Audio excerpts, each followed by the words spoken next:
This is Michael Kasper, and you're watching the Break It Down Show. Yes. Hey, so I appreciate you coming on the show. I'm on the road. So for me, I'm recording from my buddy Herb's office. And it's fun to dig into baseball. I love baseball. I talk about war and all kinds of other stuff, Israel versus Hamas, all these heavy topics. But I love talking about baseball because it's the thing I think about the most during the day. Yeah. If I drive in and I'm like, I got some time to rest my mind, I go to baseball nonstop. And the first thing my brain goes is, he hits it and it goes deep to right field. I don't know who he is, but it just plays on this loop in my head, almost like an earworm for a song. You have anything like that in your life at all? It's kind of like that with baseball and football for me. I'm just thinking about them all the time. With baseball, I'm just always thinking about winning. Like, how do you make teams win more? Yeah. How do you do that? Well, you hit the ball hard. You get guys with a high OPS. Doesn't really matter how much you strike out, whether it's a little bit, whether it's a lot. That doesn't seem to impact it too much. Thankfully, those opinions have not caused any controversy online ever. No, just kidding. It's a lot of controversy. Yeah. That's where it's at. Why does it cause so much controversy? Because I think a lot of those things are very counterintuitive. I don't think hitting the ball hard being good is counterintuitive, but I think a lot of people are so used to they see that striking out is bad, and they can't see any way that it cannot affect how successful you are as a team. The reality of stuff like that is if you strike out, if you don't strike out much, you're replacing a lot of those strikeouts with weak contact outs. So you may be putting the ball in play more, but you're not really getting anything done more. Right. Okay. And so it really has no your strikeout percentage as a team really has no correlation with how many runs you score or how much you win or even whether or not you as a player have a high OPS or a low one. So is it fair to say you said no correlation? That's not true. I mean, like, there's some correlation. Is it weak? Okay, sure, right. But it's also true that we are still inventing numbers and turning them into rates and blending them with other numbers, trying to see the game. Like, we are still trying to understand what we are seeing. Yeah. And so when you say no correlation, I got to push back because it's not known. But also, we aren't done trying to figure out how to see the game. And so is it going to turn to 50% more? No, right? I don't expect that. Yeah. But the game has value, and the value is elusive and it's hard to measure. Is that fair? Yes, absolutely. I think as far as offense goes, it's a lot easier to measure value. Things like defense and fielding. I was just talking about this with someone the other day. I'm pretty satisfied with the state of offensive metrics as far as individual slices of data that you can hope to capture on players. We've got almost everything. There's new stuff in StatCast now with stances, swing speeds. Sure. We've got pitch by pitch tracking data on every pitch that's thrown, on its spin, like the spin rate as it leaves the pitcher's hand, the velocity of the pitch, the exit velocity of the ball, the location, all that. And that's as far as peripheral metrics. Now, as far as like results-based metrics, things like OPS, WOBA, there's really good stuff that comes into play when measuring offensive productivity, offensive success. Defensively, I still don't feel very satisfied that we've done a good job of answering the question, how do you measure defensive value? Because it's hard. It's not really not hard. easy. Yeah. I mean, when you see a ground ball take an odd bounce and we penalize the player, that's how we do it. Is that the groundskeeping crew's error? You know, is it spin on a ball that you can't possibly detect in that amount of time? Is that an error? If you have a knuckleball line drive come at you and you read it wrong, is that an error? I don't know, and it's hard. Yeah. And I'm just giving a couple. We could do that all day. 1,000 different ways of saying, is that an error? Is that a base hit? Is that something, one of the things with Derek Jeter, and because I'm not as hard on Derek Jeter's defense as everybody else, because we tend to lose. Let's talk about this. We tend to lose sight of the basic rules of stats, right? So by simply achieving what Derek Jeter achieves, he's all the way. If we look at a bell curve, right? He's way over there on the far right hand side of the bell curve. No matter what we do in terms of standard deviations. Yeah, right. Like he's like off the charts, right? So by him simply standing there and existing for that long, he is better than nearly every person that ever played shortstop in Major League Baseball. I mean, you want to quibble about the top 10? Okay, fine. But those guys are also bunched together. Ozzie Smith, Cal Ripken, Archie Von, they're all so similar when you look at, hey, Mike Schmidt tried to play shortstop and didn't make it out of the minor leagues as a shortstop.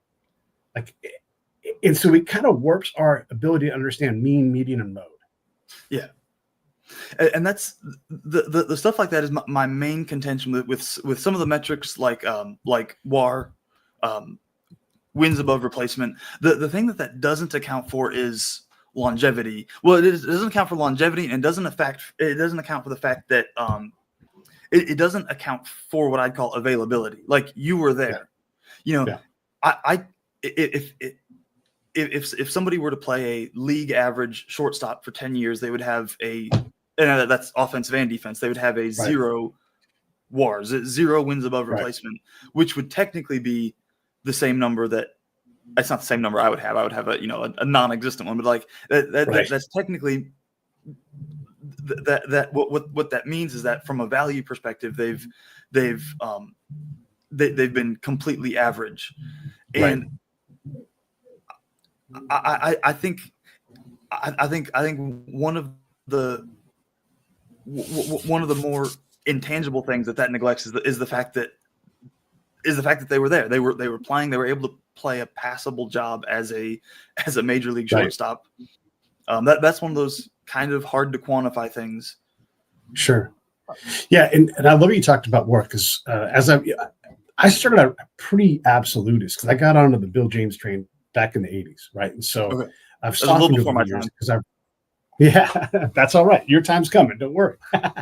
But the more I've seasoned into understanding numbers, and I've been doing this stuff, and I'm not a statistician, but I understand how numbers work. The more I've softened on that and said, there's just a lot of stuff that I thought I knew that I didn't know. And when I look at WAR, it is not, and I don't think anybody who works in this field, like, nobody says, oh, WAR is the only answer. Like we all go, okay, WAR says this, but it doesn't agree here. So there's something that we're missing. And maybe we look at other numbers, and all of a sudden you're so far into the minutia, you're like looking at the grains of sand on the beach. And sometimes that matters, right? But most of the time it doesn't matter. And so when we look at something like WAR, it is fallible. We know that. And I thought, what can I do to, and this is Pete talking about his stat stuff, but what can I do to try to understand this? Because I believe that Chase Utley is overvalued. For me, he wouldn't be in the Hall of Fame. I'm a big Hall guy, so if you want to let him in, I'm not against it. That's all great. But WAR is a bad measure, like you just said, and I'm saying my way, of longevity and durability. One of the challenges, and I just use rules to figure this out. Is the team better with you on the field or off? Mm-hmm. And it's like, well, better, right? Otherwise you wouldn't be there. And so if Chase Utley is playing second base, the team is better. When he is not playing second base, someone has to be his domestique, his caddy, and they have to go in and play, and they're not going to be anywhere near it. So there's a negative value. There's a loss, there's a cost to that. And so I built this ridiculous thing, and this just be trying to keep it simple, but I'm like, okay, so how fast does Chase Utley accrue one WAR per, how many games, how many at-bats? And so you can see, like, it's about every 22 days or whatever it is, right? Or games, I should say. And you realize, wow, that's a really high rate. But when he's not there, so what's his purity for attendance? It's like 75%, which turns out that is good. And I don't know if the number is 75, but it's lower than, say, Cal Ripken. And then when you laser out and you say, what's that cost? So the cost is going to be that delta. And so if you take that away from his WAR, probably he feels a lot more normal in terms of WAR when he's not this guy who's at 6. And again, not against Utley, he's just a good example. He broke his wrist. He sprained his ankle. He needed more days off, whatever it is. That all costs the team value.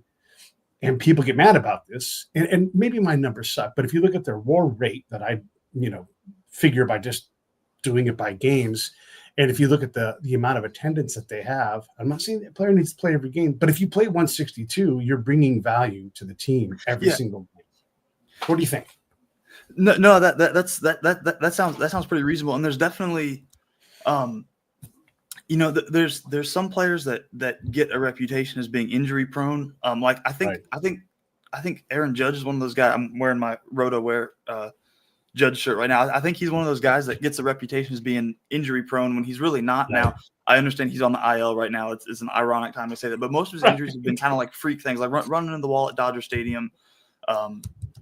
That's a lot different than a guy like Stanton, who's always prone to like soft tissue muscle injuries. So Right. we do know that being, I don't know if I'd call it a skill, right? But being not injury prone is it's an ability, I guess. Mm-hmm. And some guys have that availability. I mean, you look at the Braves infield in the season when they won the World Series. Every single infielder played, I think, 160 plus games. I think either 2 or 3 of them. I think Dansby, Freddie, and Riley all played 162. Mm. That's you don't normally see that anywhere in the majors these days. Most guys aren't playing over 150. So right, there's something there. Yeah, there is that something hasn't there. quite accurately been captured yet. Or Sure. I shouldn't say that hasn't been captured yet, but that isn't captured in wins above replacement. And I think if a team has captured it, it's going to be the Astros and the Dodgers, because they recognize, hey, these guys got to rest. But when Freddie Freeman isn't on first base, we take a big hit.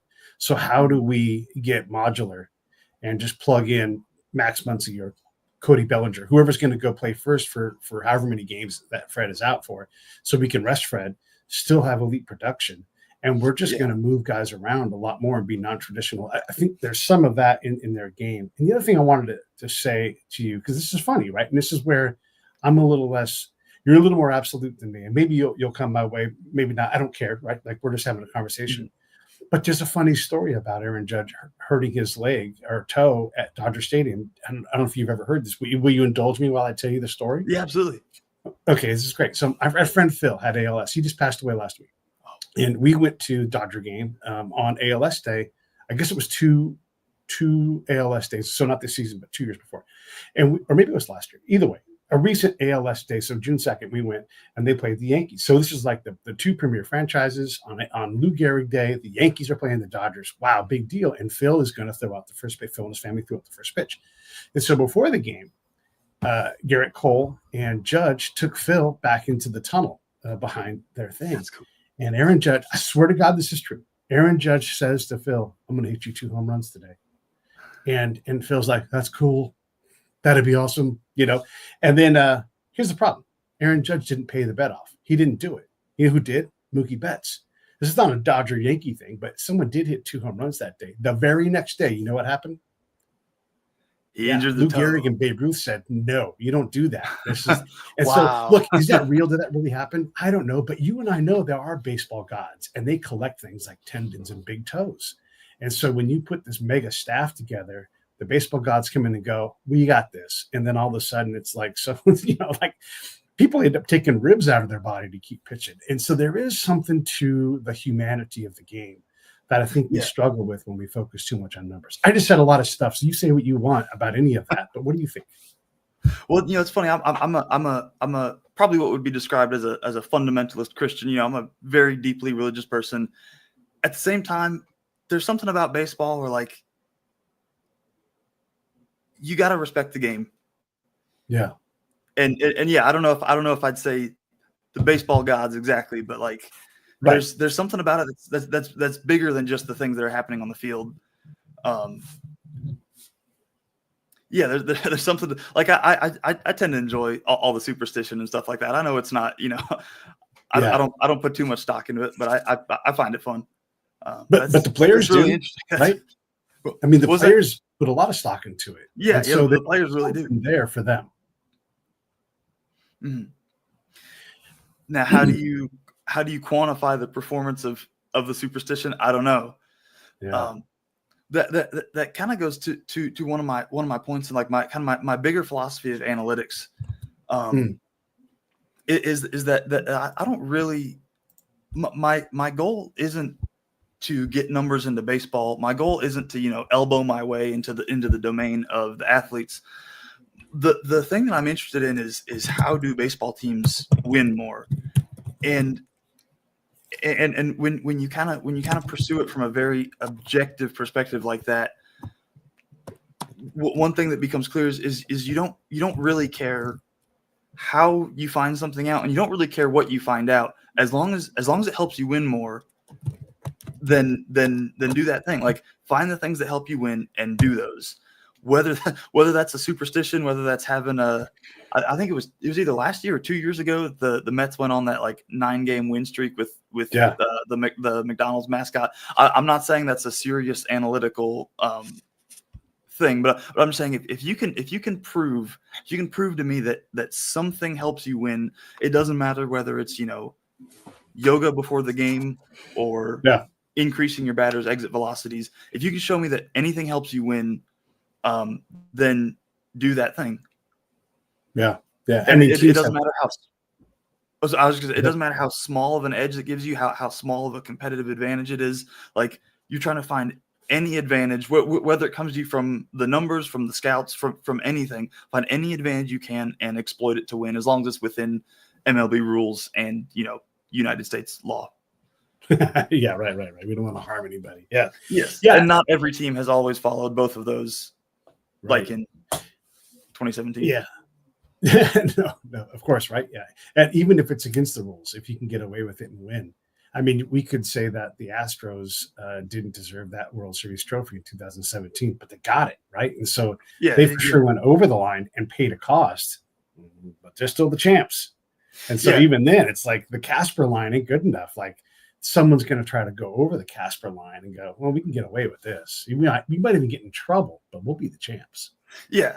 I'm not sure I would advocate for that, but yeah, that is kind of the mentality. There's another thing too. Go ahead. And I was just saying, I get accused. I get accused a lot of, like, I just want to bring more numbers into baseball or have more numbers there. And it's like, I don't have any hardline position on anything other than that. That the goal is to win more baseball games, and for me, I'm not affiliated with any organization or anything like that. Right. My goal is just to figure out what helps teams win baseball games, because I find it interesting. It's interesting to me. If part of having like a kind of what I call an objectivist philosophy of analytics is, if you could prove to me that all of analytics are useless, that all the numbers, all the data should be thrown out, then I'd agree with that. I'd agree with throwing out all the numbers, all the data, all the StatCast metrics, if you could show that it would actually help a team win. And I don't think anybody can do that. Yeah. For instance, the Colorado Rockies are very well documented as being the least analytical team in all of baseball. It was reported earlier this year. I forget who reported it, so I'm sorry if I can't remember who to credit. But it was reported earlier this year they were the only team that did not have an internal pitch grading metric. So they were basically just relying on publicly available data for pitch grading and stuff like that. And it's like, if you're not going to even try to develop your own tools, try to get your own edges and advantage, like, what are you even doing? Yeah, man, oh man, you said a mouthful there. And this is where when folks are like. When folks inevitably put up Billy Beans, my shit doesn't work in the playoffs. Well, that's not true. It's just you're taking tiny advantages, and it didn't work out for them because luck still takes a big bite. I mean, I think the number right now is just shy of 1 in 5 for the very best team, whatever that means. Because that's even, like when the Giants and the Dodgers went all the way to the end, and they were just beating each other up, and both teams were just completely worn out. Neither of those teams were the best teams going into the playoffs that year. They were exhausted trying to win that division. And so 1 in 5 for whatever the best team is, that's not an odd that anybody would be like, I'm going to bet strong on that. Like, that's, you have to give money to get those odds. And that's still not a great chance of success. Right. Yeah. Right. So Moneyball does still exist. We are still looking for advantages all the time. And not recently, but in the last 10 years, the Diamondbacks kind of shunned. We're during the Dave Stewart era. They're like, hey, we're not going to do all that stuff. Tony La Russa's going to manage all that. And they got it handed to them. Is that because they weren't looking at numbers? It's not because of that. You have to abide the numbers. And I'm going to say this too. When we look at fans, we tend to lose sight of the mean, median, and mode. And so what is a good major leaguer? Well, if someone gives you 1 WAR a year, I can use that guy on my team. Yeah, definitely. And if I can patch a hole with him just to lift the floor. If you have a high floor, Mike Petriello writes about this a lot, like the high floor concept. Is Max Muncy a high floor player? Jose Ramirez is a high ceiling player, right? So if you can get a bunch of those players in that band and just have just a bunch of people who don't fail, and then guys who come through in the clutch, man, that's a dangerous team. Not sexy necessarily, but dangerous. Yeah, and there's an extent to which you'd rather have, when you're talking long-term deals and stuff like that, you'd rather have a consistent 3 WAR guy than a guy who could be 1 or 5. Like you'd rather have some consistency than have just a huge fluctuation or like very, very streaky. That's a lot of Braves fans' main contention with like Sean Murphy. Over an entire season, he's going to be pretty consistent, but within the season, he'll just have these month-long stretches where he just goes completely cold. Yeah. This is the anger about Olson also, because he got traded out for Freeman. Freeman's performing well above what he's supposed to be able to do, statistically looking, at his age. He's just been wonderful. But Olson is still younger. Olson will probably be very comparable. And if you add in dollars, all of a sudden, man, this is just Pete saying this. You don't have to agree with me. There's just not going to be much difference between what was Freddie when he signed? Was he 32 when he signed that deal? Whatever age he was, and then Olson during that same stretch. You're just not going to, or actually Olson signed younger. So that time, as it overlaps in their value, it's not going to be appreciable. And if it is, you're not going to be able to see it day to day on the game. You're just not going to see it. I love to drill all the way into like the week by week, day by day, when a person does something. Are you telling me you're going to see 2 extra base hits a month between 2 players and understand what that means? Because sometimes it's the Hall of Fame and not the Hall of Fame. Different. And it's 2 hits a month. That's nothing. But then the difference on the like you're saying, the difference on a daily basis, it's negligible. It's not really appreciable. Right.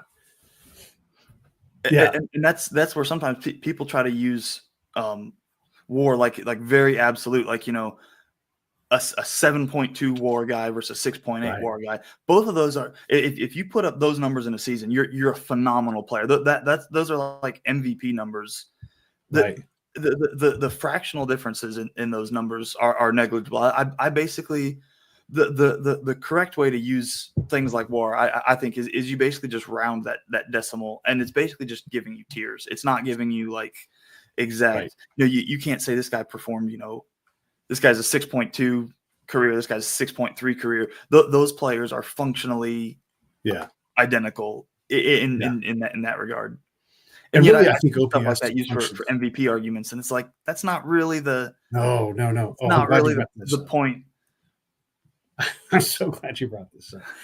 It's like, hey, it's July. Let's calm down about the MVP thing.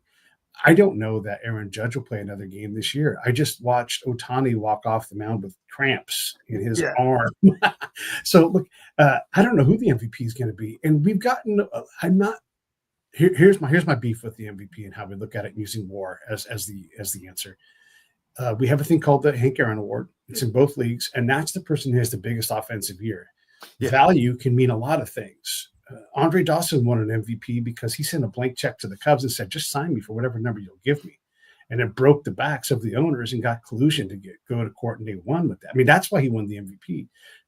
Kirk Gibson won the MVP the next year because he went lunatic crazy and left a spring training game and said, "We're not doing this here. We're going to go win." And then they did. He didn't win it because he had, 88 RBIs. He won it because he took that team and hauled them forward. And it's not always like that. But too often we get unanimous MVP and the same guy gets the Hank Aaron Award. That's not the point here. So who is most valuable? And by the way, on Ohtani's team is a dude leading the league in hitting, also playing catcher. You're telling me that the MVP is decided and it's going to be Ohtani, but there's got that on his team? Like, come on. That's not right. Yeah, no, I definitely agree. It's really hard like to compare in between positions. There's people that treat the positional adjustment in WAR like it's absolute fact, and I don't really know if you can. It's really hard for me to say that's like that a catcher and a first baseman have this exact number of positional value that they're worth. Right. When I look into MVP, I like to figure these things out. So I will also drill in and I will look day to day. And I'll also I make rules, right? Like, did you have the key hit of the day? Like, that's a big thing. Like, did you put your team over the hump? And I'll be unfair to Ohtani. Ohtani's wonderful, everybody. I think he's a Hall of Famer. He's great. Not saying anything bad about him. But if the Dodgers win by, say, any team, if you win by more than 6 runs, I'm not going to give out an MVP that day. Like, it's just the team did well. Now, if you were the guy that drove in all the runs, oh, okay, great. Yeah. Nick Kurtz gets the MVP from the other. But that's rare, right? So that's an exception. So the norm is if you win by 6 or more runs, we're not going to give out an MVP of that game. If you lose, I'm not going to give out an MVP to that game because you lost. Losers don't get MVP points. And so if you look and you just score it like first place, second place in terms of who the MVP is, and I allow the bullpen to be the MVP of that game, all of a sudden Ohtani doesn't show up enough times to say that isn't Teoscar Hernandez. And I'll just boil this down to one thing, and then I'll shut up about it. Last year, around a little later than this, but last around this time, I look at the Dodgers, and Teoscar had a record of 11-1 when he had 3 RBIs in the game, and Ohtani didn't. Ohtani had a lot of 3 RBI games, but he was closer to 500. He still had a great season. He still was wonderful. I'm not saying anything bad about that. But I look at that and I go, look, so here's a guy that when he has 3 RBIs, the team wins almost every single time. When Ohtani doesn't, there's a problem with how we measure value. And I don't know what you would do about it, but when I do that, and I do this game-by-game dissection, I see that, oh, my God, Mookie Betts was an MVP for that team up until he got hurt. And then he got hurt. Okay, so he wasn't there. But look at Teoscar. He played the whole – oh, my God. And so if you do this and you go through game by game and you look – and by the way, I test myself and I look at what the MLB.com player of the game is and who the fan player of the game is. And so if I go against that too many times, I'm like, I don't know, this is a questionable one. And so I'll go back and I'll dig deeper and then I'll try to figure out what the answer is. So that's what I do to try to sort out who a team MVP is. And I'll say one more thing about this. If your team, like Ohtani's team last year, is loaded with high WAR players, it's just hard to stand out and say, I am the reason why these guys are winning. Okay, now I'm shutting up. I said a lot of shit. Well, and it's kind of like, should the MVP be the best player on a good team or the best player on a bad team? Like, I think the argument was made last year, like with Bobby Witt versus Aaron Judge. Like, one player was on a not great team, one player was on a really good team, and it's like, can you really be said to be carrying the team if everybody else on your team is hitting well too? Yeah. And Marte from Arizona, if he doesn't get hurt, probably the Diamondbacks don't have to get eliminated before the playoffs start. But he got hurt. He was their MVP. William Contreras was the MVP of the Brewers last year. Yeah, he played catcher. They weren't expected. I almost wore my William Contreras shirt. Yeah, he wasn't. They weren't supposed to compete last year, and they were great. And now they're great again this year because they're a high floor team. So, and also I'll say this about the Brewers in general. We can't see Jackson Chorio. We struggle to see him because he's so young, but he's so good. He's among the league leaders in hits, and he started the year as the youngest player in baseball, right? And so that's not supposed to happen. He's so outside of the norm, and maybe he sucks all the rest of his career and it doesn't happen. But the guys who do what he has done already, they go to the Hall of Fame. I'm not saying that Jackson is a Hall of Famer, but he's building a Hall of Fame resume. So when we look at value, he's on that right in front of our face. I'm sorry. Go ahead. You go. Oh no! I was just saying he's on that trajectory. I was looking up his stats. So when we struggle to see what value is, and we default to lots of stolen bases, lots of homers, like we did for Acuna and for Ohtani. Okay, if you do a postmortem, right? And before the end of the season, when I was looking at Ohtani, his stolen bases, all of them equaled about 6 extra runs, which he had a load of runs last year because he's great. But those runs equaled extra games, but they were ahead by more than that many games. And so, again, like the value of the individual thing. And I will say this about Ohtani again, too. When you steal 50 bases, there's an academic medical paper, and it's like once you've hit the ground competitively this many times, let's say that number is 75, your chance for blowing out a joint goes up with every 10 time you contact the ground. It just happens, right? And what happens shortly after the season ends? He blows his shoulder out. And so that's the risk of these things too. And man, there's value in not getting hurt like that. Yeah, like we were talking about, there's value in being available. Right. That's really interesting. That is something I had never considered before. Is the specific wear and tear of stealing and how that impacts value. It's like, I've talked with people before, like there's a difference in value between a a first pitch ground out and an 11 pitch at bat that turns into a ground out. Like they're both ground outs, they're both outs, but there's some, you've done something that's kind of fundamentally different. You've used 12 to 15% of the pitches that day. There's something there. I don't know how we measure that, but yeah, there's like a tiny marginal little bit of value that you've added that's very, very small compared to, you know, what it would have been if you got a hit, but it's not nothing. And that's all those little tiny, like kind of value things that's lost in the noise. That the wear and tear on your body of stealing, it's those things that don't really get measured. I'm not, to be honest, I'm not 100% sure if they're worth measuring. That's the other thing, you know, with analytics and all that stuff too. Like you try to get as much data as you can, but you also sometimes come to the conclusion that, you know, once you have some data, you realize that it may not be useful. It may not help you winning in any way. And I think that's one of the tricky parts of analytics. Some people love the data. They just want as much data as possible. I think it's great to have as much data as possible initially, but when it comes down to making decisions, assembling a roster, you got to filter for what matters. When I was working on trying to figure out the value of Mist War journey, it took me a while because you play with these numbers and they feel right, and that kind of confirms your bias and everything. So I try to test against that and like, hey, knock it off. And I also had to simplify. You don't want this calculation that's like massive and hard to describe. So I was trying to keep it simple. And one of the things that I realized was my war rate stat, when you just go in games by war, whatever, doesn't work good at the season level. That's too rough. And also you have to play enough for it to matter. Otherwise it starts to break down. And so if you are a guy that plays 60 games, not because you're injured, just because you're not good enough to be on the field for 162, it won't work for you. It won't tell you anything important. And that was rough for my ego because I really thought I'd cracked the code, but I realized this number is very fallible, and I don't know when it stops being fallible. Because you could play 60 games, put up like 2 WAR, and then and from a rate perspective, that makes you look really good. But yeah, if you extend that into playing a full season, it's not going to be the same. And that's speaking of like wear and tear and stuff like that. You know, you can't necessarily extrapolate a 60 game pace into a full 162 for some of these guys. Yeah. The other thing is some guys they're multimodal in their greatness. And so maybe they have a great, pick Judge. Wow, what a start, right? And then May was great, but not as good. And then you had to start looking and going, these are great months in July and probably May, not now August, right?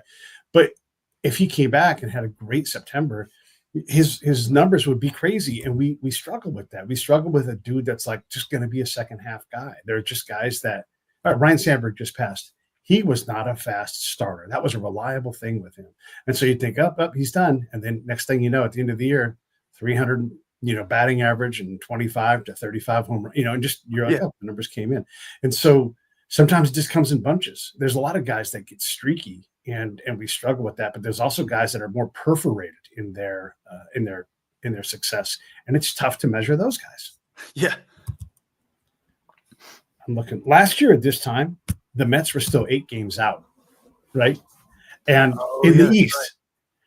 And Lindor hadn't caught on fire. Is that more valuable? Gosh, that's tough to say. It wasn't. Yeah, it's tough. And things like WAR would categorize. Let's say he has a great 30 games in August, September, or a great 30 game stretch. They would the value that's generated in those 30 games would be equivalent to if you took those 30 games and moved them into like May. But we know that from a situational perspective, the stakes are different in August and September than they are in, April, May. Now, right. A win is a win. A win in April counts the same as a win in September, but you're not really in the race for the division in April. Like you're just not. Right. You can put up the exact same numbers in that month versus the months of August or September or something like that. But you're not. It's not really the same when you're actually in the hunt, when you're actually trying to catch other teams. Yeah. You're actually closing in on the playoffs. So there's want to push a little bit on this because I think it's important to kind of have this discussion. So if you're a team and you win, say, 17 games a month on average, right? That's not sexy. And it gets you just enough games where you should reliably make the playoffs. Won't be every year, but you'll be a very competitive team. 17 sounds easy, but it's not. And almost every team loses 4 games in a row at some point in the season. It's very, very, very rare to never have anything more than a 3-game losing streak. So all these things go into confound that. Pete would say, if you win 22 games in April, you have put yourself in an excellent position because those are games you don't have to win later. And if you had another good month in May, you might break the back of your competitors where they sell and you do better. So I do think early wins have value. Can I tell you how to measure that? Fuck no. Yeah. But if you could build a team and you're like, we're going to race hard as hell in these first 60 days, and we're going to break the backs of a third of our competition in the league just by getting far enough out. Is that an approach that can be used? Can you just go find early starters and just say, we're going to load these guys up. They're all going to get injured, and then we're going to have to figure it out. But we're going to be so far ahead that other guys will say uncle and trade all their talent, and then we'll figure it out. Yeah. And then how do you quantify that? I don't know. I have no idea. Yeah. But like we do platoon, right? And so could we do a monthly platoon, where we're not platoon left and right, but like, when do we want to have so-and-so in there? And do they need to go get swings in AAA so that they can burn up those dead swings now and then get on track? Like, this guy always gets hot. And is that even a real thing? I don't know. Yeah, like because it could also be the case you bring them up after a month in AAA and they still have to just readjust to the majors. Like it could be that they're just slow starters in the majors whenever they start, because there's so much that's mental. I mean, there's one thing I think about a lot is like the scope of the analytics. The stuff that I think about is, how do you assemble a team that takes 6,500 plate appearances a year? I'm looking at how do you get a player to have a good season over 600 plate appearances? And sometimes I talk to people online and they're, like I'll say something like, batting average is not the most effective way to holistically quantify offensive production. And they'll be like, well, what if it's 2 outs, bottom of the ninth, runner on third, tie game? Don't you want the guy with the higher batting average? I'm like, yeah, but you don't from a front office perspective, you don't build a team that's going to take, those 1%, 0.5% of plate appearances in that situation. You build a team that's going to take 6,500 plate appearances across 162 games. Because you got to be looking big picture. I forget how that was connected. Well, in terms of like platooning, like by month or season half or whatever, can you increase your value there? But you're right. Like, I follow the Dodgers pretty closely, and they got a great example, Michael Conforto. If he figures it out and has a great last 2 months, he's worth every penny. Yeah. But right now he hasn't been horrible in July. So if you get all of that payday when the games amount to the most, now all of a sudden he earns that contract. And look, he'll be on the road next season, right? Because you have to, a guy like that has to keep his ball bag close to him and get ready to change it along. But there's real value. So you burn a bunch of at-bats at the bottom of the lineup the first half of the season. But, oh, man, look at this guy. I mean, that happens all the time where dudes, they just come around in those last 2 months. The ball starts flying and they get it figured out. They get healthy or whatever it is. There's a rhythm. There's a rust. There's so many things. Oh, yeah. I think that's kind of what I was going for. You can quantify stuff in the big picture very, very accurately across, full season, 6,500 plate appearances, whatever. But in that small scale, when it comes down to one player in one game or one player in a month, if you're pinch hitting a guy, like whether he had an argument with his girlfriend that day is more important to how well is more predictive of how well he's going to perform right then than the last few seasons of plate appearances. So that kind of thing, the rust, the mental component, kind of the psychological component, that's the stuff that there's still not a good way to quantify, and I don't know if realistically there can be. And so yeah, how do you get some of those guys who are slow starters to to perform better earlier, or do you just build the team with that in mind and just just keep them in you got to find some guys that don't have huge egos and keep them in AAA for 2 months and then get them started. Yeah, it's interesting because there's so many ways to approach this, and if your numbers say one thing, so Rob and I did a show, probably preseason this year, and we talk all the time about this kind of stuff on the show. But he said you could spend $20 million on I don't know, Luis Robert, good example, right? Mm-hmm. Like you could spend $20 million on him, or you put that $20 million into the front office and just get better at seeing players. Yeah, or rehab, again, I use the Dodgers as an example. That's why they're fascinating to me. They'll rediscover, rehab, international sign. There's so many things that they do to find talent, and they don't just look for. It's easy to go, oh, they're just going to get the biggest player. Well, they have not. As far as the last time they hadn't made a big move today, and I didn't expect them to. But they will improve player number 80 on their roster as fast as they will player number 5. Yeah, the entire stack. They're just always pushing. And they'll use a guy for a couple. I was having a conversation at breakfast today. They'll have a guy come in. He'll do 2 innings, and he's awful, right? He's not really a major league grade pitcher. But today, in this situation, is when you're going to get your one shot, and then we're going to release you and send you on your way. So the Dodgers team, I just checked, team WAR right now is shocking. It's 4. And it just got to 4 yesterday. It could easily be less tomorrow. The A's have a team staff WAR of less than 2. The Orioles are right around 2. Tigers are above 10. Phillies are like 7, right? And it's shocking to hear like an entire staff equals what maybe Aaron Judge does in the whole season. Yeah. Is that, and the Dodgers case, that'll be over 40 pitchers. Staff? Wow. Yeah, it's shocking. That's interesting. Yeah, the Dodgers and Cleveland and the Yankees are really good at developing pitchers, and they do put they do put a ton of resources into development. This is why I talk to some people online who think that players should just be evaluated like you should just evaluate prospects based on the eye test. Like you got to go and watch them, and maybe batting average, RBI, and how they look. Like the early 2000s pre-Moneyball stuff. And it's like if you want to run a successful baseball organization where you're drafting prospects and actually building a good team, you've got to be aware of everybody else in the major leagues. You've got to be aware of everybody else in the minor league systems of other teams that you may want to acquire in their prospects. You've got 3 divisions of college baseball.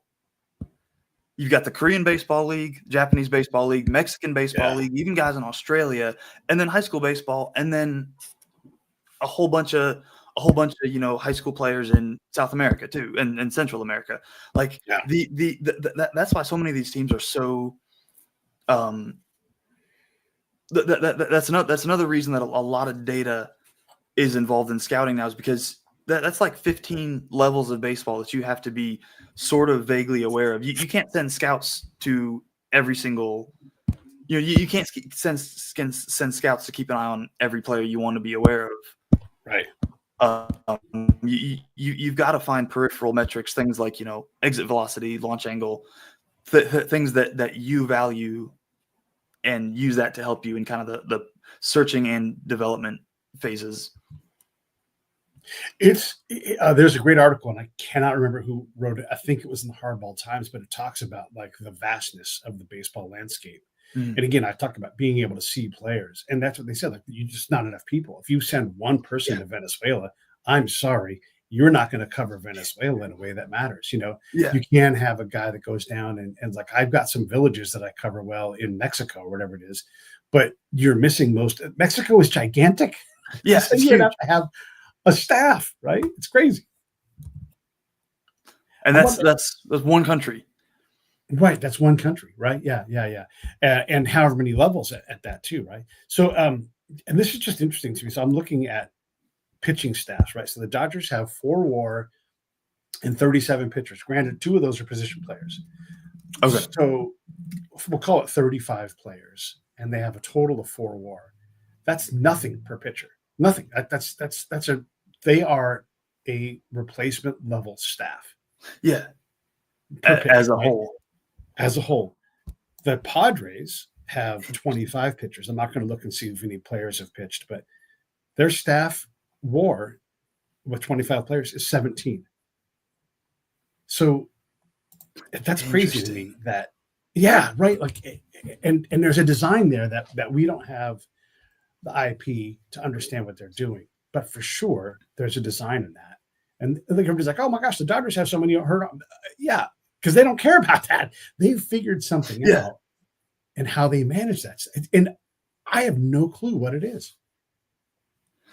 And you wouldn't look at the Dodgers and be like, oh yeah, that's a bad pitching staff. Right. Let's see. Right. I'm trying to see where they seem very rank good on. Though. Let me just look and see here. If I can They rank. They're 21st. Oh, they're 20. Dodgers are 21st in team ERA. Yeah. So that kind of goes against the two, right? Okay. So I'm looking at. We'll say any pitcher that has 0 or less. So WAR, right? So that includes Emmett Sheehan, Tony Gonsolin, Tanner Scott, Jack Lemon. So there are. I'm not going to do the total math. Let's say there are 20 pitchers, including their position players, that have a WAR of 0 or worse. 20. Okay. That's crazy. And then there's quite a few that are 0.1, 0.2 WAR. So essentially, like we discussed, 0, right? So most of their staff is replacement value. Okay, so from Roki Sasaki, who's the 10th pitcher by WAR, on the list, it goes all the way to 37, and Roki's WAR is 0.2. Everybody else is lower than that from there. So there are 9 dudes that have better than a 0.2 WAR on that, and I don't know what to do with that, man. Yeah, it's almost like they're just content out offensing their pitching. Yeah. Which you kind of can do. I mean, when you have Mookie, Freddie, Shohei, Teoscar, and Will Smith, like you can kind of do that. Yeah. Another guy and I'm dying to hear what you think, because you've impressed me with like how you think about this stuff, right? It's easy to be like, Kasper's crazy, right? But I'm not going to do that to you. And you've done such a great job in explaining these things. Oh, I wrote a thing about Luis Ariz recently, and what Pete would say is he is so singular in his greatness at making contact. He has other skills, but this is what we're talking about here, that he forces teams to deal with him in a way that is way outsized for what he delivers. He causes pressure, and pressure causes mistakes. Now, I don't know how to measure that exactly, but there is a problem. He might strike out. Right now, it seems like it will, but who knows? He might strike out less than 20 times this year. That's alien world shit. So it's not just that he makes light contact. It's like he's crazy, impossibly historic with his ability to put the ball in play. Does that change? I mean, obviously the Padres are playing him, and they're not playing him at 9. They're playing him at 1, 2, 3 in the order. Is that change? What did they figure out? Why is he there? Well, I mean, it's. I think he's a good hitter. I mean, it'd be impossible to deny he's a good hitter. Yes, his OPS is not unbelievable. It's not Aaron Judge levels, but yeah, I think you're totally right. There are kind of ripple effect shockwaves of being that good of a contact hitter that go beyond. I think when it comes to measuring total offensive value, things like WOBA, RE24, OPS are generally the best metrics, especially on like a team level. But yeah, he's so outside of the mold. He's so good at what he does that he does force teams to pitch to him differently. He does put a pressure on the opposing defense. When he's up with runners in scoring position, it's almost automatic. And behind him is Machado. Jesus Christ. Yeah, I think he does kind of slip through the cracks in the sense that I would not value Arias. Let me. I don't know what his exact batting average is. His exact slash line is 295 pulling today. It up right now. And by the way, better than league average at OPS. League average is like 720, and he is currently at 736. Okay. So he's better than league average at OPS. Yeah, I mean it's his OPS plus is OPS 736, OPS plus 105. I wouldn't I just because his OPS plus is 105, I don't think it's the same as a guy that bats like 220 That's with what I'm, also yeah, a 105 OPS. I think, and that kind of goes back to the philosophy of analytics thing. I don't think there's. I think a lot of these advanced stats are not even advanced, but like holistic stats. You know, OPS, right. WOBA, WRC plus. I think a lot of those stats are better ways to quantify offensive production than like just batting average. I don't think that any one of those stats in particular is the answer. Yeah. Oh There's yeah, your you got the graphic. there's what I Yeah, call Kasper's pillar test. that's funny. Yeah, yeah. By the way, Arias also is better than a league average slugger, and he's not expected to slug, right? But Yeah, we struggle with this. You know, it's like he actually has tools, and he's if you're a league average, everybody, it means he you're a has a league two tool. player. Yeah. Well, he has one primary tool, right? And that's make Yeah, contact. But he does hit line drives. It's not like he's hitting the ball on the ground.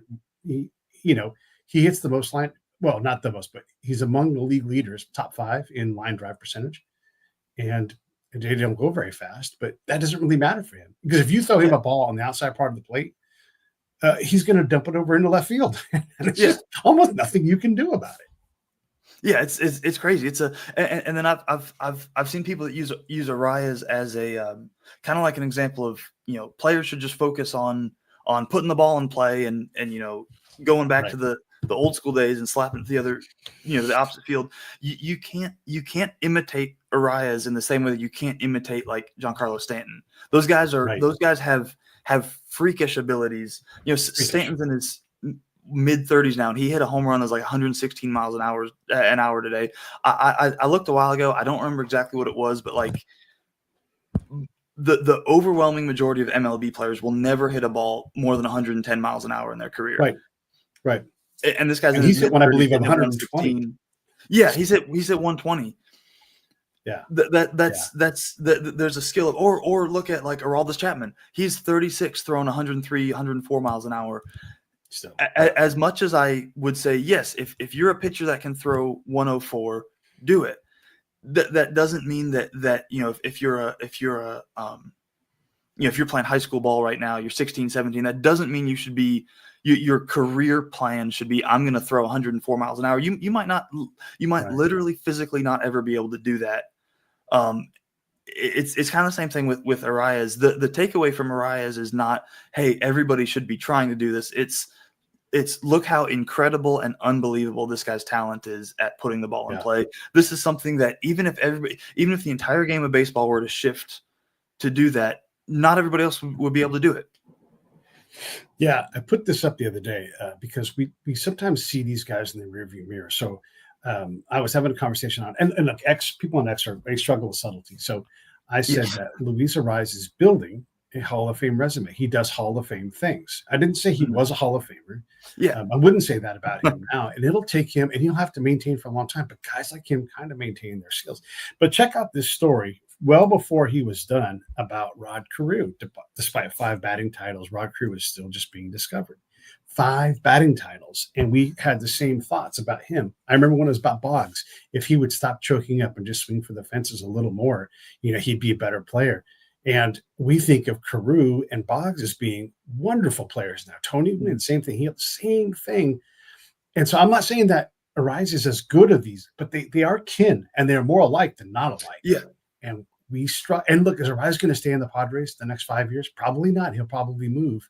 But he moves because I'll take a guy that does what in a good year for him. And he had an injury to start the year because he had surgery on his wrist. But by the way, he won a batting title. Yeah, that's right. Bad thumb. But if you allow him to recover, and probably still recovering because it hasn't been a year since the surgery, and he is going to be among the league leaders in hits, has a chance possibly at the batting title, depending on what Will Smith does. I'm just going to take a guy like that. And I'm like, I don't need to worry about first base, or I don't need to worry about DH, wherever he ends up. I don't need to worry about that this year. Let me invest my money in this thing. And he's just going to go out and get on base 220 to 250 times. I'll take all of those guys you can give me. I don't care how they do it. Get on base 250 times, I'll take it. Yeah, no, I definitely agree. And yeah, it's like, you know, I like I was saying, I think OPS WOBA generally the best ways to measure a player, but there's a lot of these individual little metrics where it's like it doesn't matter. There's a certain threshold you cross where it's like it doesn't matter what your OPS is if you're if you're batting 300, I'll take you. Now, of course, you got I think it was Jacob Wilson. It was one of the guys on the Athletics who was batting 300 with like with a very low OPS. That's kind of an anomaly. I'll still take. Okay, yeah. I was thinking Jacob Wilson. He's batting 299 with a 112 OPS. Like that is still a player I'll take. That's not a superstar level OPS. Sorry, well, 112 OPS plus. That's not a superstar level. That's not Aaron Judge. That's not in the 170s, 180s, or like a Jose Ramirez, like 130s, 40s, 50s. Right. That's still really good. Like that's 12% better than average. I'm totally okay with that. There's a ton of room for guys like that. Yeah. There's also the fact that Jacob Wilson is doing it for $750,000. And my gosh, for whatever he's getting paid, which is right? Like Sacramento. Yeah. I mean, it's Sacramento doesn't get you very far. Right. Yeah. But it costs nothing. Whatever he's getting paid. Maybe he makes above the league minimum, but it's somewhere near that cost, right? Because he's a rookie. And so I've got $10 million extra. I mean, I got this guy who's doing this job for me. He gets hits, he applies pressure in ways that other players struggle to do.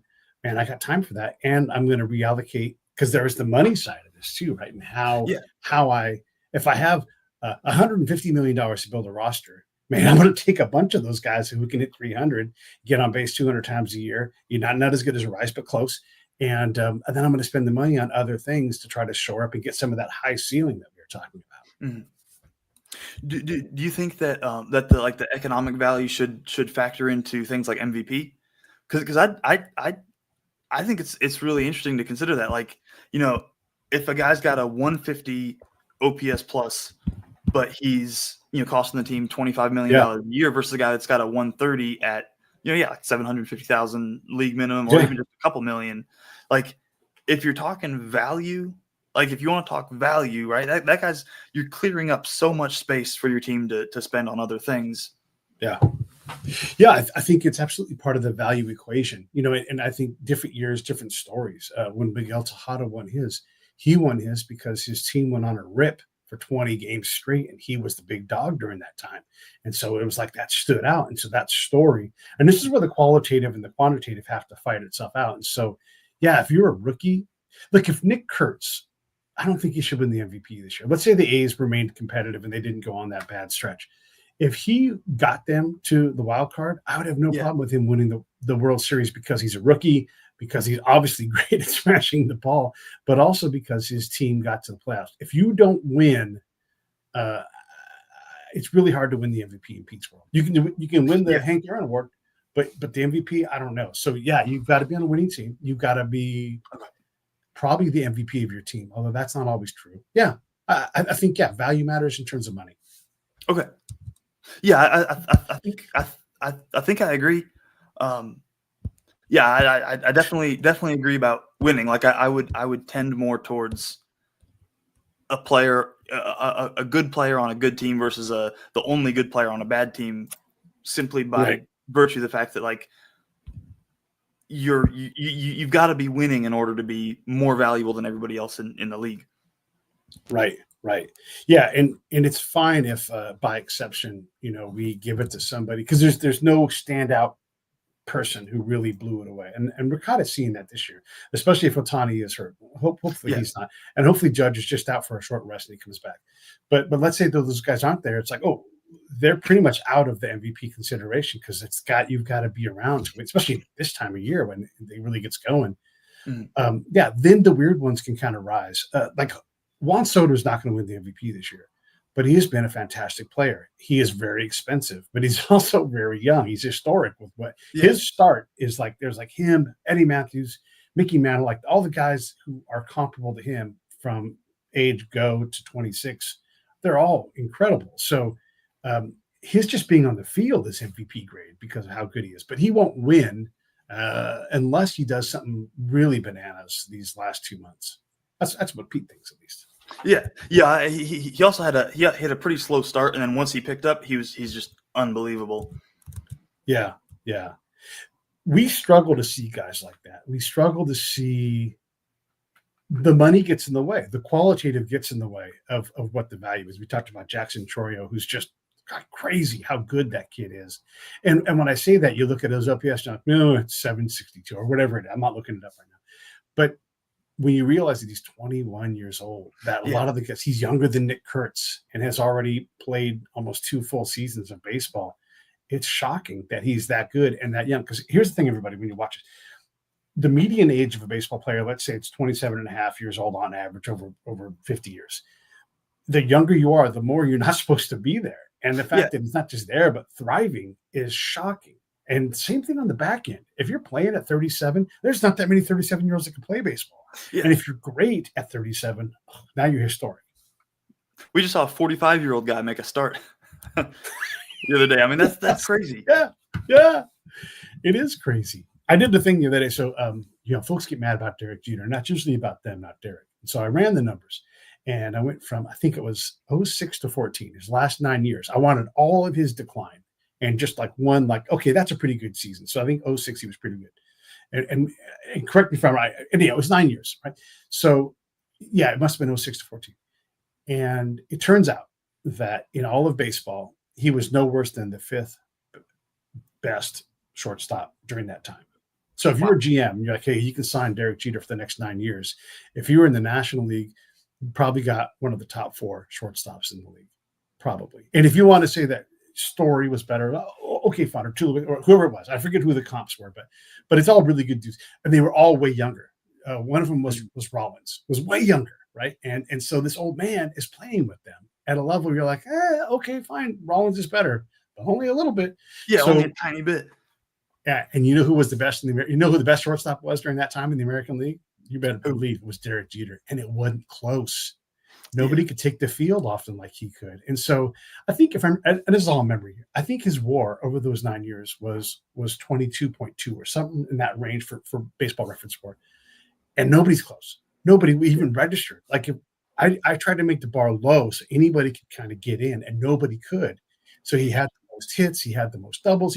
He was just the guy. You can make a case in any given year somebody else is better. But if you were going to sign a guy for 9 years, you'd better have signed Derek Jeter. Otherwise, you're going to be scrambling for a shortstop every year, which isn't much, but not one that I think GMs would take that deal, have a guy who's a leader and produce that much. I'll go spend money on something else. I'll take Derek and have him stand there at shortstop for 9 years. And that shocked the shit out of me that he was the best. And it's kind of telling when a guy, over basically a decade, when he's kind of the gold standard that everyone's compared to. I saw a tweet like 2 or 3 years ago, but it was about Mike Trout. It's like, back in 2011, 2012 is like, who's better, Miguel Cabrera or Mike Trout? And then, fast forward a couple of years, it's like, who's a better player, Bryce Harper or Mike Trout? And then, you come all the way into like 2021. It's like, who's better, Judge or Trout? And you realize like they've been comparing everybody to Trout. Mike Trout has been the gold standard for outfield play since like 2012 or 2013 or whenever it started. It's like he's not been. I think obviously he's missed a lot of time with injuries. I don't think statistically he's been basically ever since Judge has been on the scene. Trout hasn't been like the absolute best outfielder, but between Judge, Acuna, you got a lot of other guys, but he's been a top 2, 3, 4, 5 best outfielder for 11 years, 12 years. Like that's you don't have to be the absolute best if you're top 10 for 15 years. Like that's incredibly valuable. It's incredibly valuable. Yeah, it's it also creates some of that calm that we want the dugout to have, assuming the person isn't just like a raving asshole, which is possible because some of these apex guys have to be raving assholes to get where they're at. That they can sort of self-select into this. The last thing, and I hope you got time for another thing here. Bro. Oh, absolutely. The last thing I really want to get into. Okay, good. Well, the last 5 things. No, but we on the fan side, fans are always going to be crazy. They're going to say crazy things. And I'm taking myself out of the fan world because I also understand like my team's going to lose 60 games a year, and I wear all kinds of different hats. I just love baseball in general. I follow the Dodgers probably closest, the A's also. I follow them very closely. Okay. But I wonder, us who love the sabermetrics of it, I wonder if we're struggling to communicate why something is valuable enough so that we can withstand. The A's just made a great trade and they moved Mason Miller. They can't, I don't want to say that he's replaceable, but a closer is replaceable. You can find someone to do that. You need someone who is the high leverage guy also. And they're not going to be that team this year, but they can go find that guy later on. Mm-hmm. And they got what appear to be really good prospects for him. Will they work out? Who the fuck knows? Like that's an unrealistic expectation to say your trade has to work out. Yeah, but that's just baseball. Like you never know who's going to work out. Yeah, the A's fans in particular were really crushed when Josh Donaldson left. And if you look at Josh Donaldson's career, he had some good baseball left. You have to trade talent or move talent to get talent. And the trade didn't work out for the A's in terms of what they got back. But also Josh Donaldson was a really problematic player. He was hurt a lot. And so, yes, he won MVP and all that kind of thing. But they didn't really miss out on all that much. Yeah. It would have been great if they would have got a return, but they didn't. It killed a lot of the fan base. It just killed them. And so that causes the team to struggle off the field in a way that I don't think us numbers folks account for. Yeah, I think that's fair. Yeah, I think that's one of the pitfalls that a lot of, I'm like I said, I'm not like a hardline analytics only, baseball is played on a spreadsheet, not a field type person. But I do encounter some of those guys, online too, that are way farther than me to the analytics side, where the only thing that matters to them is the things that can be quantified. Yeah. And it's like baseball's too beautiful of a game to only rely on what you can quantify. I think stuff like that's definitely a shortcoming of some of us sabermetrics folks, whether that's like not being willing to appreciate a good play because of the catch probability. It's like if the guy, even if it had a high catch probability and the guy had to dive, you can still appreciate the good play while understanding that a different outfielder, catches it on the run. Or putting no stock in the intangibles. Like if you take those 9 seasons from Derek Jeter and replace it with a different person who hits the exact same, fields the exact same, are the Yankees winning what 5? Well, I guess in that if it's 26 to 2014, it's just one World Series. One title. Yeah. But if you look at his whole career, are the Yankees winning the same number of World Series with, a guy with no personality and no desire to win that bats the exact same as Derek Jeter? I don't think so. Yeah. There's intangibles that come with holding the team together that you can't measure and you can't really hope to measure. Yeah. There's a couple things to say about that. One is, again, the perceptions of things. So we talk about the Legion of Doom era of the Yankees, Jason Giambi and all these guys, then getting A-Rod. That if that streak started in, I think it was 2001 when Giambi left, they won one title in 10 years. Mm-hmm. One. And they spent all that money. And the Mets, they haven't won a title in 40 years. Yeah. And they spent all that money. And so we struggle with like what it looks like. The Phillies got a lot of credit. Man, their owner's spending all kinds of money. He's like, hey, money's not important. It's a lot. And he's right. They've won fuck all. So how do we do this, right? And so it is interesting how a whole bunch of people, and maybe he's been traded since we've been talking, but a whole bunch of people are bananas for Luis Robert, but no one gives a fuck about Joe Adell, and they're largely the same player. And so it's because there's this cachet that gets built into some of these things that we struggle with. So I'm going to say that, and I'm going to say this. When we look at the modern numbers, and I love that we can measure a lot of the motion on the field. Wrigley is like 57 ballparks. Every day that there's a game at Wrigley, the conditions are different. The right field plays enormous. I used to live across the street from Wrigley. Used to live on Sheffield and at one of the rooftop houses. And you never saw balls fly out of the stadium on right field, but you see it all the time on Waveland, right? And so you got to learn that, like, the ball's always blowing in this way. It's not the home run pad that you realize, but you have this perception that it happens. And it just ain't true. And I think wind affects that ballpark more than any other ballpark. And so if you're out there in the outfield and it's like, that's 95 catch probability, like, well, this is 100% true. I flew into the airport in Chicago during '03 when I was there, and it was so windy. We thought we were going to die when we were landing. At the same time, Eli Marrero is playing center field for the Cardinals, and the ball moved around so much he blew out his knee. I swear to God, blew out his Oh, knee wow. trying to catch a fly ball. 95% catchability. Yeah. And so there are things that we have to appreciate that we're not seeing with the modern numbers. And I think we all get that. Like, what's a good jump? I don't know. What balls are like, balls of this nature are actually harder to read. I think we'll start to see that at some point. Like, a line drive straight at you, always hard to read. Yeah. And so when we look at a fly ball, sure, Kevin Mitchell's barehander is a great catch, but it's not really like he's Kevin Mitchell. He got a terrible jump. He overran the ball, and so we're starting to see what that looks like. And so I'm just curious. So those are some things I was going to throw out there. Just the general sense that, hey, the Yankees weren't this World Series winning machine. They won it because they developed a lot of players in the 90s, and hardly any of those guys went to the Hall of Fame. And then just the perception of how numbers impact the story of the game. Kevin Mitchell's always going to get credit for having a great catch. Even if it was luck and out of position, that's just how it goes. And I don't know what to do about that other than just to let that be. I've always thought that Kevin Mitchell can't, like any good left fielder would have just caught that ball standing still, right? But I can't change the fact that people love that catch. Yeah. And that's part of the magic and part of the beauty is like it's true that a better left fielder might have caught it without moving. Nobody would remember it. But it's like it's one of those things where it's okay to enjoy the moment. It's okay to that's another thing I'm trying to be big on is like I'm not going to tell anybody how to enjoy the baseball. I'm not going to tell anybody that they should look at it a certain way, because it's like if the only thing you want to judge a player on is the three numbers on the back of the baseball card, and you just want to sit there and enjoy the game, that's great. I mean, that's what baseball is for. The only time I'll push back on some of that stuff is like if you're trying to tell me how a front office should be making a decision or why they made a decision, it's like, well, no, that's where there's more things at play than just average and RBI and stuff like that.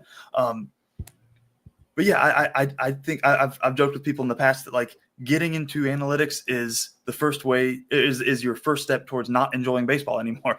like it's okay to just sit there and watch it, and that's okay. It's just a game. Like you just gotta enjoy it. I think there's a difference between how a front office grades defense and whether or not a catch is legendary and should be appreciated and celebrated. Sure. I also think situations matter for stuff like that. It's if I might be wrong on this, but I think catch probability just takes into account exit velocity and launch angle, and then spray angle as well. Right. So where it's pointed at the diamond. I don't believe it accounts for spin off the ball. It definitely doesn't account for wind or weather or anything like that. Right. At least as far as the StatCast model goes, as far as I'm aware. Which means we have to kind of be easier on the players, because if you get a knuckling line drive at you, it's just hard to catch. Anybody who's ever had one hit on you, like, oh, even if it's easy, your brain is like, oh no. And you you turn into like a wide goalie. You're like, I just have to stop this thing. Forget about catching.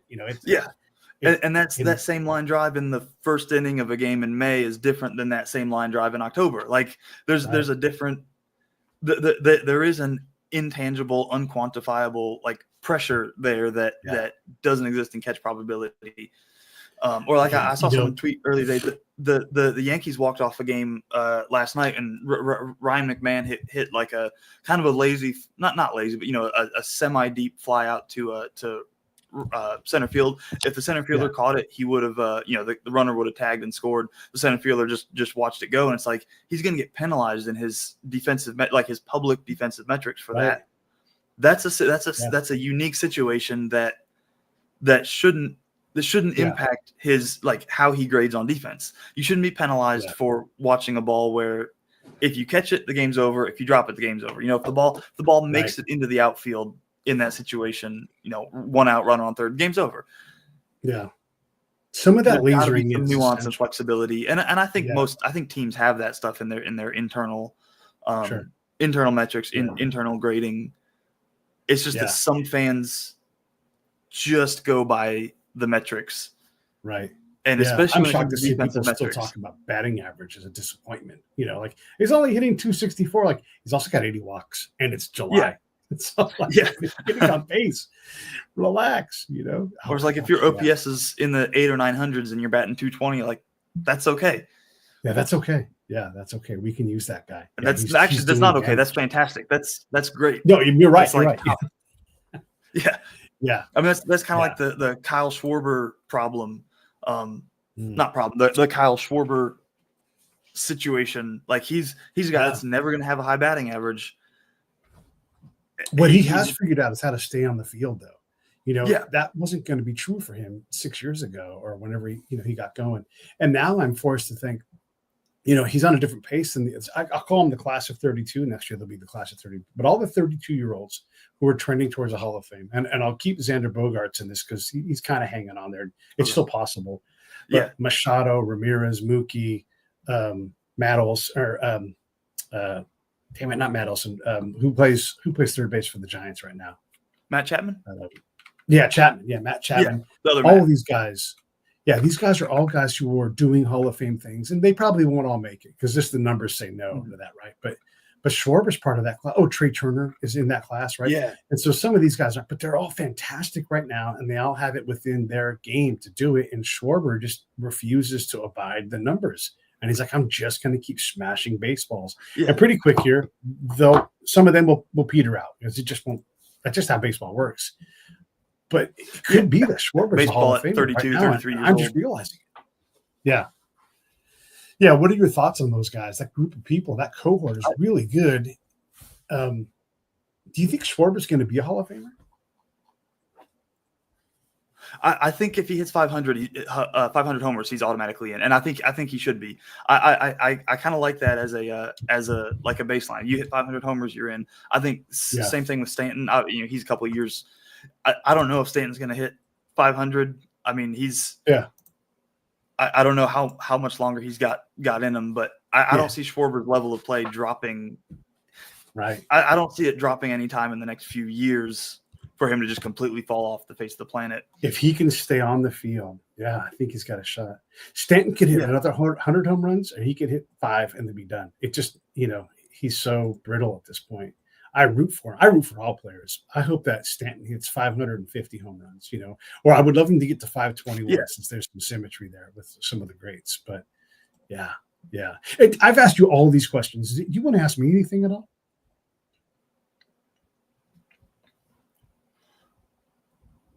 I'm trying to. I had some stuff. See, I had some stuff prepared. Let me pull it up. What are kind of I've given like my general philosophy of analytics. Yeah. You mentioned on Twitter over DMs a while ago that you're kind of somewhere between me and some of the kind of the traditional people. So if you had to kind of sum up what you would consider like your philosophy of analytics, your approach to the game with it. How I would say that would you phrase that? I think I don't say the word analytics because I feel like it's such a negatively charged word. So I either say sabermetrics or statistical analysis, right? Because otherwise it's like it gets emotional in a second. It's like bringing race into a conversation. Everybody loses their mind. So I don't say that word at all. And I just say like, we analyze numbers. And then when I look at these things, I realize at some point, like, I don't know, like, these guys get to be great.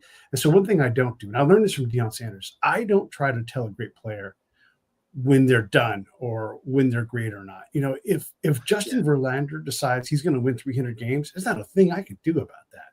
It's his race. So sure, all the numbers are against him. All the numbers are against Freddie Freeman getting 700 doubles, possibly being the career leader in doubles. Mm-hmm.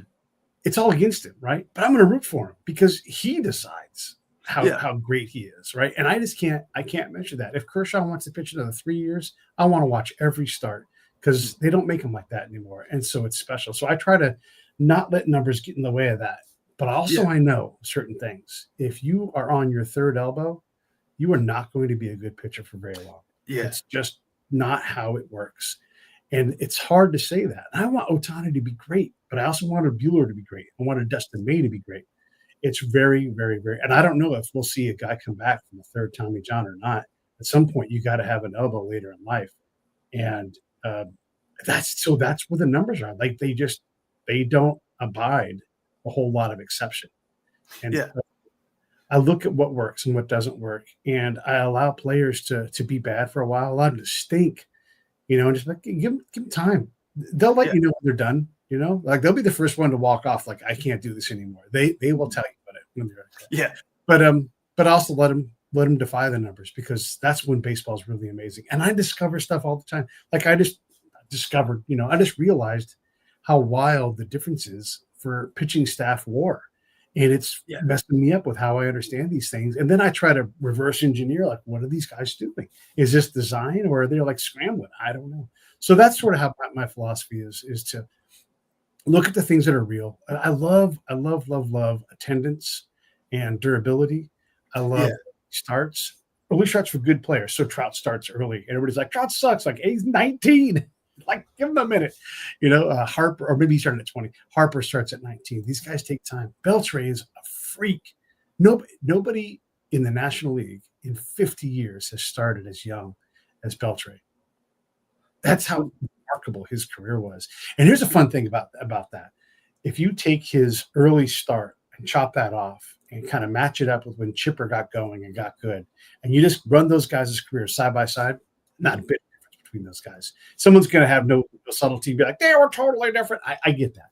But when you take that early start off, it's remarkable. You get so far ahead. He's always going to be the all-time hit leader at third base. He'll always be that, because no one's going to play third base more than him.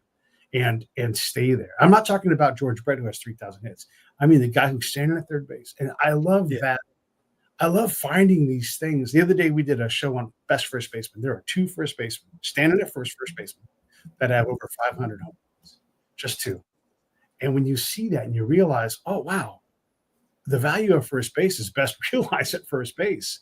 Is if you're not standing at first, I'm not going to say that you're not a first baseman, but you were standing at third for these games. So if you're talking about the guys that stand at first, if you're hardline about it, you get a totally different outlook on who's great there. It's really, I love stuff like that. That's interesting. Yeah. So you're kind of mostly interested in like the almost more like the evaluating greatness through kind of a different lens with some of the numbers. That's interesting. Yeah, and like J. Jeff. Go ahead. I was going to say, I really appreciate that, because I think there's some people on the not on the anti-analytics side, on the analytics side, who almost seem more interested in tearing down greatness based on the modern numbers. Right. I'm a firm believer that you have to evaluate the players of the day based on what they were going for. Like Tony Gwynn, fantastic batting average. His OPS was, I think, career OPS is like 860, 870, something like that. Yeah. But you can't sit here and say, well, Tony Gwynn should have had a higher OPS, because nobody was trying to have an OPS at that point. Like you cannot evaluate players in the past based on the metrics that we shoot for today. You got to evaluate them based on what they were going for. And people, there are people kind of more, unfortunately, more in my camp that try to tear down player. It happens a lot with like Jeter and stuff like that. They try to tear down those guys based on defensive grading, or like they try to look at defensive, modern defensive grades applied to guys in the 70s. It's like that doesn't, you can't really do that. Like that just doesn't work. Yeah. Well, and there's less balls in play now, so you can play dudes who aren't as good defensively. If you're going to tell me that someone's better than Mark Bellinger because they're playing shortstop and they're positioned better and they have all this other data and they're coached specifically to, all right, well, go put a glove on and go play next to Mark, the Blade. And he's called the Blade for a reason. Like, this guy's got a great nickname. He can smoke and play and kick your ass, And so, these guys play in their time. Tony Gwynn invented looking at video during the game to understand what was being done to him. And people couldn't get him out. He got better in his 30s. Yeah. That's incredible. And so he made all that possible. Go ahead. What'd you say? No, I was just saying that's unbelievable. Yeah. Yeah. And also, when it comes to greatness, I know a lot of people, and if you write stuff, you get to kind of set your own bar. So I'm not mad at Jay Jaffe. I love his work, but he's big on the peak. and he's liberal to me on how he determines who a player is. So he'll put Frank Thomas in at first base, but he plays 900 games at first base. I'm sorry, but that doesn't compare to someone like Freddie Freeman, who's going to play over probably 1,500 games more at the position. Freddie's just a better first baseman, and it's not even, it's galactic, the distance between them. It kind of goes back to the longevity thing. Like being on the field at that position inherently has value for like a certain number of games.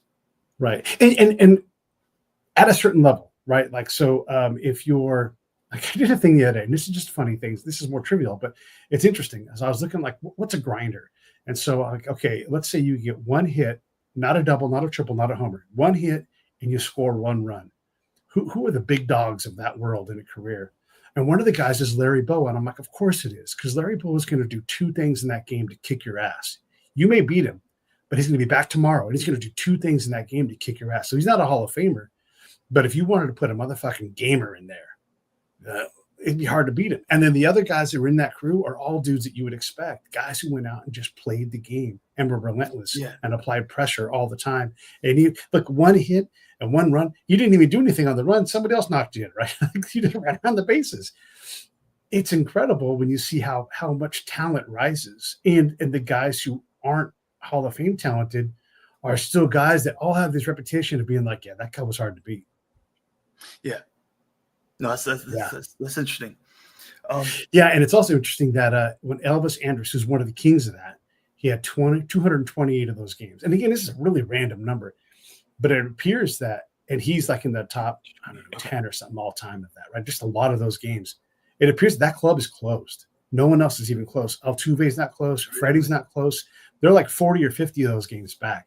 And who strives to do this? Nobody, right? But it's interesting that something has changed in the game where that valuation, and I don't know what this means, but that one hit, one run, or one single one run is disappearing. It's disappearing. And I don't know why.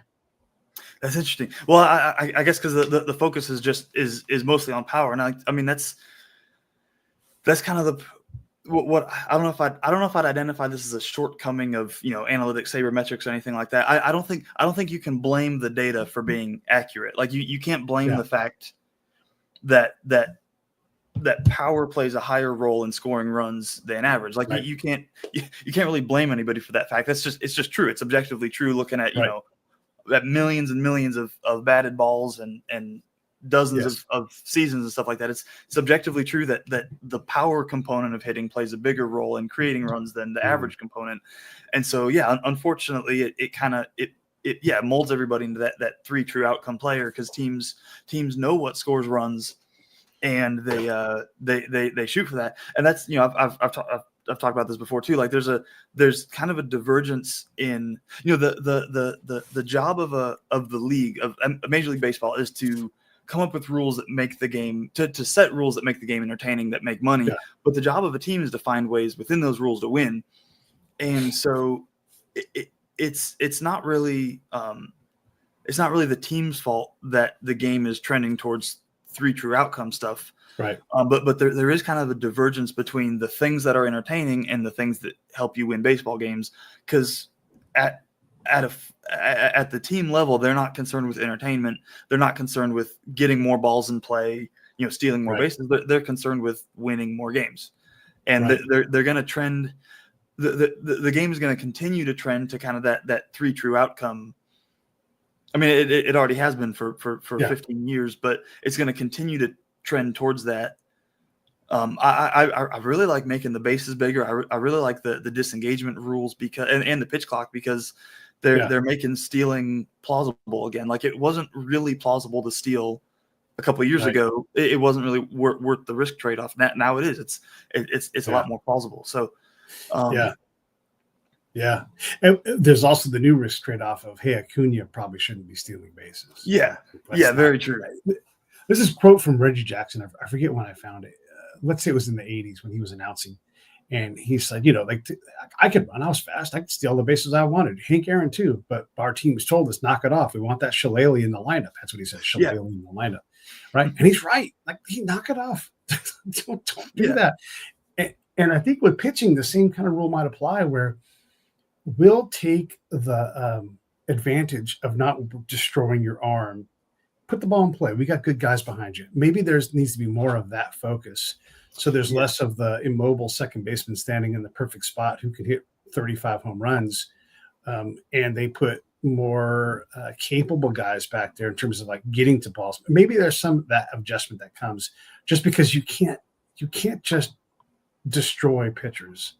And if Yeah. I'm in the league, I'm going to find a way to incentivize. I want that guy to go 3 and 4 times through the lineup, not to lose a game, but let them crack. Get that guy on in the 7th inning. All right, we're going to come get you. Right. Yeah. I'd like to see that because those stories are great. We all want to see that battle. I don't want to ruin a guy's arm, but also let's like this is kind of funny. If people complained about the Pirates and how Paul Skeens is stuck there and he's got terrible run support. Well, if he stayed in the game longer, he would have, low end, but he would have normal run support if he just stayed in the game. And people hate this, but it's true. Like if you leave in the 5th inning and your team scores 4 more runs in the next 4 innings, Your run you don't support get credit. Right. And so of course you have 2/3 the run support of what you should have because you're not in the game. Yeah. And so I think there's some adjustments there where we can incentivize. I hate to punish, but let's just say incentivize the kind of play that creates these dynamics so that one, these guys don't get their careers destroyed because we're not going to see Hall of Fame pitchers anymore if we keep going like we're going. And then the other thing is it's a little bit fun to see that pitcher out there battling and trying to figure out how to get guys out because if Kershaw's great, but if Kershaw can get guys out not throwing 90 miles an hour on any pitch, then other guys can too. Yeah. If he can do it, then other people can. And it's so I'd be curious to look into run support on a per inning basis because that is the other thing. He doesn't get run support, but if you're not out there for very long, the funny thing is I'm wondering if I feel like if some team tries this, it's going to be the Rays, and they've already done this where they've used like an opener for an inning. I'm wondering if we're going to see the role of the starting pitcher pretty much disappear. Yeah, maybe not completely, but where you have instead of using your best pitchers every 5 days or every 5 games, you build up kind of a solid cadre of like 7 to 8 guys in your bullpen that are going to go 1 to 2 innings, like 3 out of every 5 games. Yeah. And it's interesting. Right now, there's not really a reason. There's nothing to disincentivize teams from doing that. I feel like it would be a team like the Rays that would just say, hey, we're going to use 7 to 8 pitchers, 7 to 9 pitchers a game.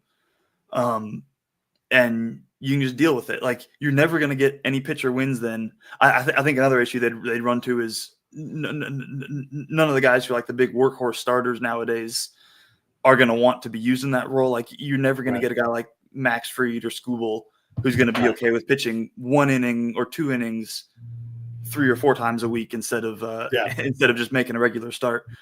Yeah. And you still got 1,600 innings to cover. And this is an interesting thing. So when everybody lost their minds about the Dodgers this offseason, they've spent all this money. They're going to win 195 games.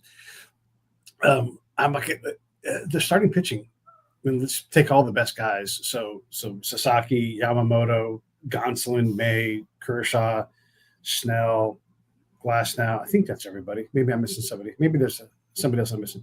But those guys. Everybody's on the IL or.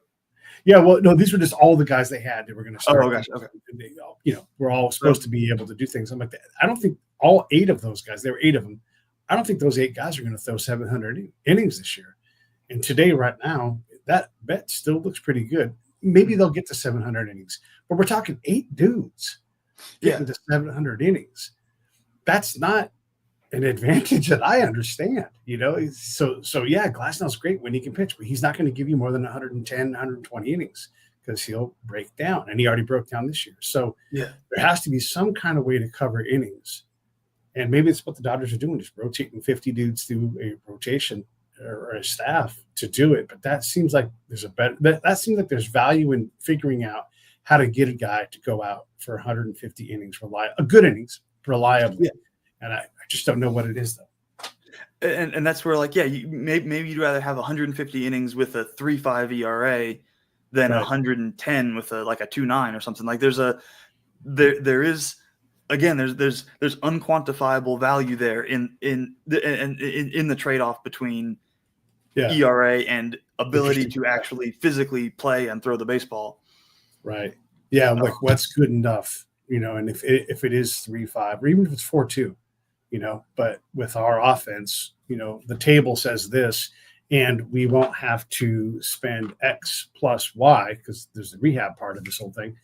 And we'll have, we'll get more dollars per win. And maybe they don't care about dollars per wins in a lot of cases, but some teams must because not everybody has the same resources.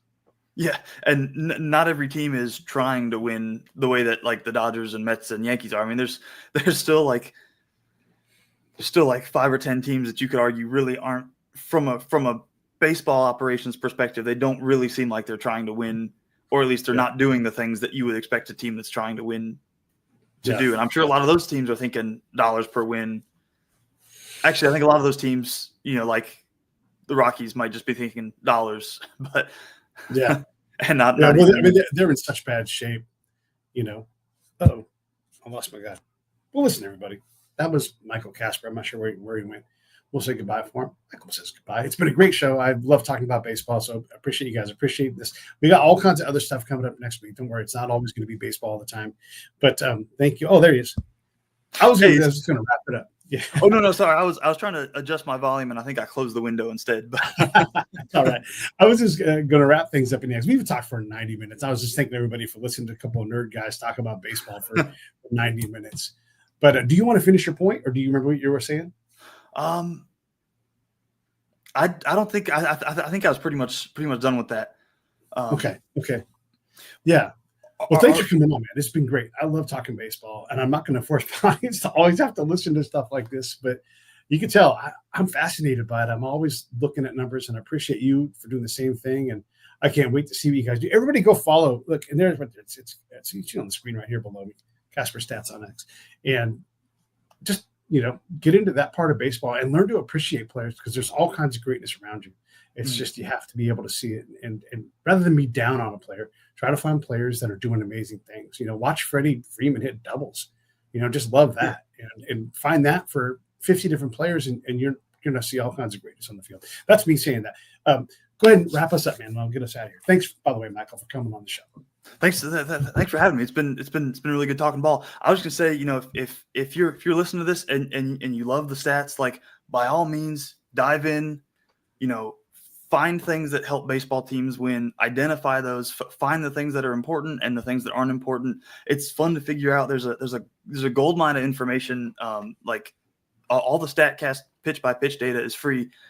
If you're listening to this and you hate the stats, then don't worry about it. Like unless you're working in a major league front office, like you don't really have to care about WRC plus and WOBA and like it's a beautiful game and you can enjoy it just fine without looking or thinking about stats.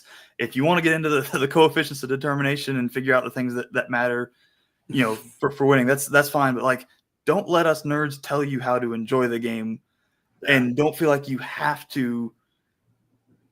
Like you don't have to look at the game through any particular lens. It's if you just want to enjoy the game, just enjoy the game. It's baseball. It's a great sport.